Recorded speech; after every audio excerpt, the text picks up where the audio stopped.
I'm 42 years old. Married for 13 years. 2 kids, 10 and 7. From the outside, we were boring in the best way. Stable. Predictable. Safe. My wife, Claire, used to joke that we were the couple people envied because nothing dramatic ever happened to us. We had routines. Saturday pancakes. Sunday grocery trips. I handled school drop-offs. She handled dentist appointments. We fought about normal things, money, whose turn it was to clean the bathroom, my tendency to leave cabinet doors open. Last year, she said she wanted to feel like herself again. She'd gained weight after our second child and never really lost it. I told her she was beautiful. I meant it. She joined a gym nearby. I remember thinking how proud I was of her. She was going 3, sometimes 4 times a week. She'd come home flushed and sweaty and alive in a way I hadn't seen in years. I thought it was healthy. I thought it was good. I didn't realize that was the beginning of the end. The trainer's name was Daniel. She mentioned him casually at first. Daniel says my form is off. Daniel thinks I should add more protein. Daniel says I have strong legs. I didn't think much of it. Of course she'd talk about her trainer. That's normal, right? Then she upgraded to personal sessions. They're expensive, I said. It's worth it, she replied. He gives me individual attention. I laughed at the time. Very individual, huh? She smiled. Too quickly. Looking back, I can see the red flags. The way she guarded her phone more. The way she started showering immediately after coming home. The new lingerie that she claimed was just for herself. I wanted to believe she was just rediscovering confidence. Instead, she was rediscovering desire. Just not for me. The change in her body was fast. Too fast. In 3 months, she looked 10 years younger. Toned. Tight. Glowing. Friends commented constantly. Claire, what's your secret? She'd laugh. Hard work and Daniel. There it was again. She started wearing tighter clothes. Posting gym selfies. Something she'd never done before. She never used to care about social media. I tried to be supportive. I told myself this was growth. But intimacy between us shifted. She was suddenly tired at night. Or not in the mood. Or sore. The irony still stings. She was physically stronger than ever, but emotionally distant.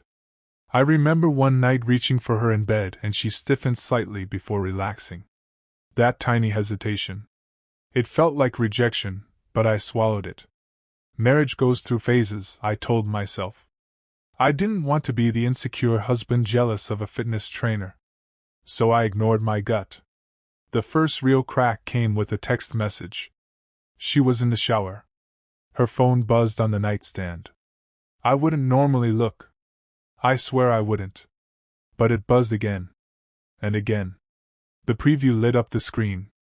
Proud of you today. Couldn't stop thinking about you after. My chest tightened. I stared at the name, Daniel. I told myself it was motivational. Trainers encourage clients. Then another message. Next time, we won't rush. That wasn't motivational. I felt heat flood my face. My hands actually trembled. I didn't open the phone. I just put it back exactly where it was. When she came out of the shower, hair damp, towel wrapped around her, I looked at her differently. She noticed. What? She asked. Nothing, I said. But everything had changed. For 3 days I said nothing. I watched her. She texted constantly. Smiled at her phone. Took it everywhere, even to the bathroom. I barely slept.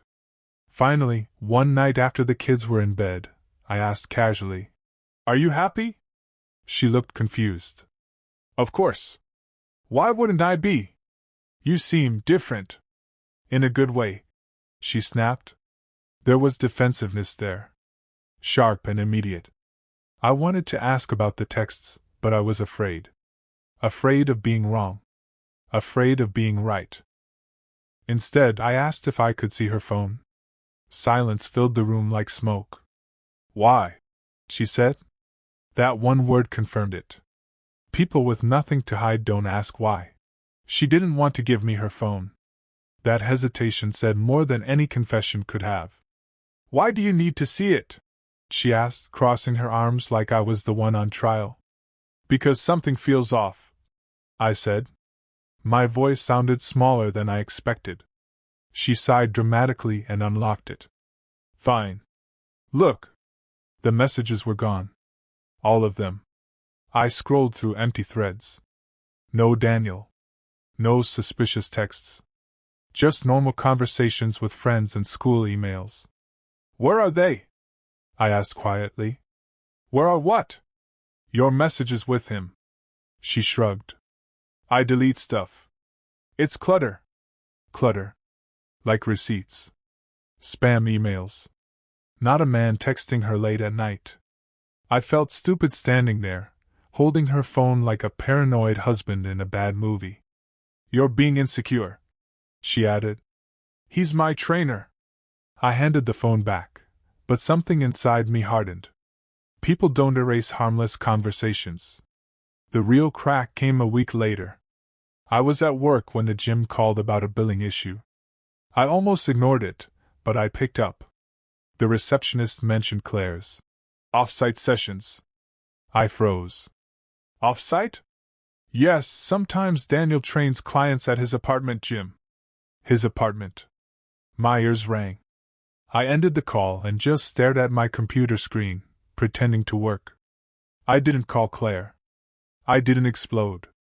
I went home that night and pulled up our bank statements instead. There were charges I'd overlooked before. A wine bar near his address. A boutique hotel downtown. Twice in 1 month. The timestamps weren't even subtle. Late evenings when she told me she had extended sessions. My stomach twisted. I printed everything out like I was building a case. Because I guess I was. I needed something solid. Something undeniable. I needed proof that I wasn't losing my mind. She was in the kitchen when I got home early the next day. Folding laundry. Normal. Domestic. Almost comforting. I laid the printed statements on the table between us. What's this? She asked lightly. You tell me. She skimmed the pages. Her expression shifted, confusion, then recognition, then fear. You went to his apartment, I said. My voice was steady, which surprised me. And hotels. Silence. Are you sleeping with him? The words felt unreal coming out of my mouth. She sat down slowly. It's not what you think. That line? The most useless line in history. Then what is it? Tears welled in her eyes. It just happened. How long? I pressed. She covered her face with both hands. 3 months. 3 months of lies. Of coming home and kissing me hello. Of climbing into our bed. I felt like the floor dropped out from under me. I expected screaming. Throwing things. Some dramatic reaction. Instead, I felt numb. Why? I asked. She wiped her eyes. He made me feel noticed. Attractive. Like I mattered. And I don't? I shot back. You do, she said quickly. But it's different. Different. That word landed like a slap. She told me it started with compliments. Then longer touches during corrections. Then one evening she stayed late. We didn't plan it, she whispered. But affairs don't start in a single moment. They build. You chose him, I said. She shook her head. It wasn't about choosing. But it was. Every text. Every lie about extended workouts. Every hotel charge. I asked if she loved him. She didn't answer right away. That pause hurt more than the confession. Because in that silence, I realized I wasn't her only emotional world anymore. The anger came in waves. At first, I was just stunned. Then something inside me snapped. You brought this into our home, I said. Into our family. She cried harder, saying she never meant to hurt me. Intent doesn't undo betrayal. Is it over? I demanded. Yes, she said immediately. It's over. Too fast. Too clean. I told her to quit the gym. Block him. Delete everything. If she wanted to fix this, it had to be absolute. She agreed without arguing. That almost hurt more. If he meant so much, how could she erase him so easily? Or maybe I was the one who'd been easy to replace. That night I slept on the couch. I stared at the ceiling and replayed every moment from the past 3 months. Every time she came home flushed and smiling. I thought it was pride. Now I knew it was something else. The kids noticed before we said anything. We stopped touching. Stopped joking in the kitchen. Our house felt colder. She suggested therapy. I agreed, mostly because I didn't want our children growing up in quiet tension. In counseling, she said she'd felt invisible for years. That stung. I work long hours. I thought stability was love. I thought showing up every day was enough. Maybe it wasn't. But cheating isn't how you ask to be seen. I started questioning myself constantly. Was I boring? Predictable? Too safe? Daniel was younger. Fit. Exciting. I'm 42 with a desk job and back pain. I even joined a gym out of some pathetic need to compete with a ghost. The humiliation was constant. It followed me into meetings, into grocery stores, into bed. I hated that another man had shared something with my wife that I couldn't unsee. What hurt most wasn't the physical part. It was the intimacy. I eventually recovered some deleted messages from our shared tablet. I shouldn't have looked, but I did.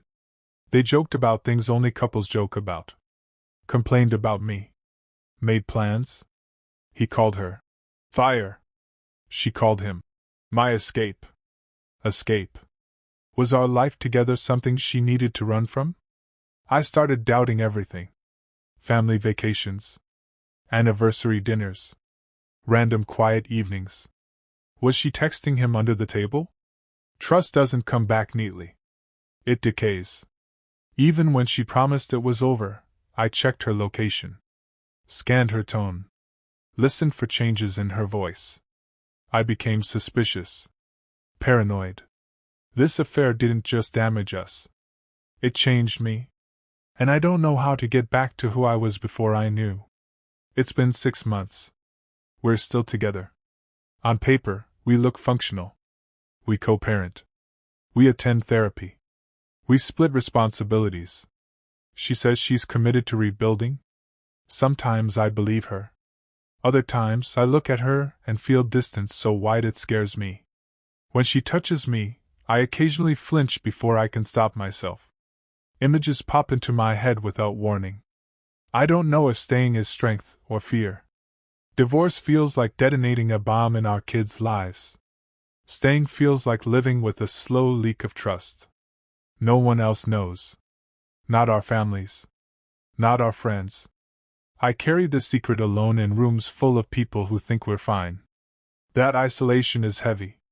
Because even when we smile in public, I know what happened behind closed doors. And I can't unknow it. I used to think infidelity was simple. Good people don't cheat. Bad people do. Now I know it's more complicated than that. She was lonely. I was distracted. He was opportunistic. But explanations don't equal absolution. At 3 a.m., logic disappears. All I feel is replacement. I wonder if she compares us.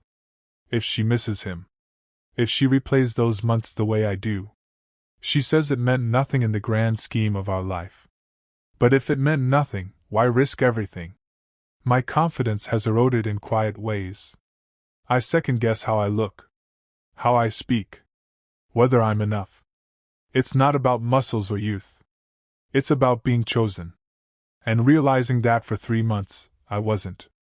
That realization lingers longer than any argument we've had since. I don't have a clean ending. No dramatic divorce papers. No triumphant reconciliation. Just uncertainty. She got back into shape quickly. Now I understand why. He worked with her individually. Very individually. Sometimes I watch her lace up her sneakers and feel something dark flicker inside me. Resentment. Grief. Maybe both.